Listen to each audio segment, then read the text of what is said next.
कल्पना कीजिए, एक सुबह पूरी दुनिया अचानक जैसे सांस रोक ले, आसमान से गिरते बमों की आवाज और कुछ ही मिनटों में एक ऐसा धमाका जिसने पूरे मध्य पूर्व की राजनीति को हिलाकर रख दिया। 28 फरवरी 2026 की सुबह ईरान की राजधानी तेहरान में इतिहास का एक ऐसा हमला हुआ जिसने दुनिया को तीसरे विश्व युद्ध के खतरे के सामने खड़ा कर दिया। अमेरिका और इजराइल ने मिलकर एक गुप्त सैन्य अभियान चलाया और इस हमले में मारा गया ईरान का सबसे शक्तिशाली नेता सुप्रीम लीडर अली खामेनेई। लेकिन सवाल यह है, आखिर ऐसा क्या हुआ कि अमेरिका को इतना बड़ा और खतरनाक कदम उठाना पड़ा? और इस कहानी के पीछे छिपा है 36 साल पुराना एक ऐसा रहस्य जो पूरी दुनिया को हिला सकता है। असल में इस कहानी की शुरुआत 28 फरवरी 2026 से नहीं, बल्कि उससे कई महीने पहले जून 2025 से होती है। मध्य पूर्व हमेशा से एक बारूद का ढेर रहा है और 13 जून 2025 को यह बारूद फट पड़ा।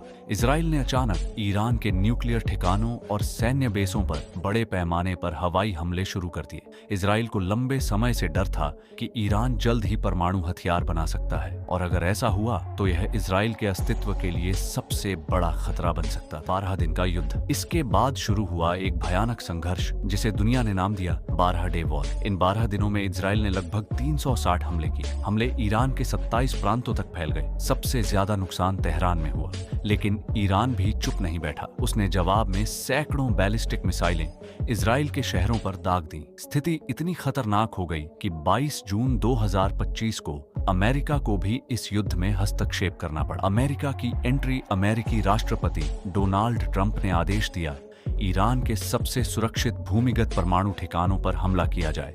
अमेरिका ने बंकर बस्टर बम गिराए। इन हमलों के बाद ईरान की सैन्य ताकत को भारी नुकसान हुआ और आखिरकार 24 जून 2025 दोनों देशों ने सीज फायर की घोषणा कर दी। लेकिन यह शांति ज्यादा समय तक टिकने वाली नहीं। ईरान में आर्थिक संकट युद्ध खत्म होने के बाद ईरान की अर्थव्यवस्था तेजी से गिरने लगी। अक्टूबर 2025 ईरान का बड़ा बैंक अयनदेह बैंक दिवालिया हो गया। सरकार ने नए नोट छापना शुरू कर दिए और महंगाई इतनी तेजी से बढ़ी कि आम लोगों के लिए 2 वक्त का खाना जुटाना भी मुश्किल हो गया। कुछ ही दिनों में यह आंदोलन फैल गया।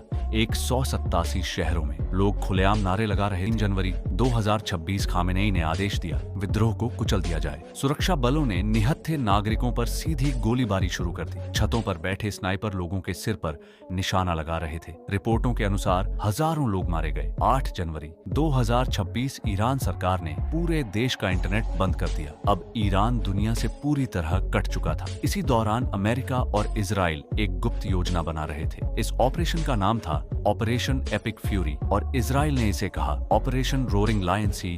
IA कई महीनों से खामेनेई की गतिविधियों पर नजर रख रही थी। 28 फरवरी 2026 सुबह 8:10 इजरायली फाइटर जेट और अमेरिकी ड्रोन ईरान के आसमान में दाखिल हुए। सबसे बड़ा लक्ष्य था तेहरान में खामेनेई का निजी आवास। उसी समय खामेनेई अपने सैन्य अधिकारियों के साथ एक गुप्त बैठक कर रहे थे और अचानक आसमान से 30 बम एक साथ गिरे। कुछ ही सेकंड में पूरा परिसर मलबे में बदल गया। 86 वर्षीय इमाम अली खामेनेई वहीं मारे गए। आज ईरान एक बड़े मोड़ पर खड़ा है। एक तरफ अमेरिका और इजराइल की ताकत, दूसरी तरफ ईरान की कट्टर सरकार। क्या यह संघर्ष तीसरे विश्व युद्ध में बदल जाएगा या दुनिया एक और बड़ी तबाही से बच जाएगी? इस सवाल का जवाब सिर्फ समय के पास है।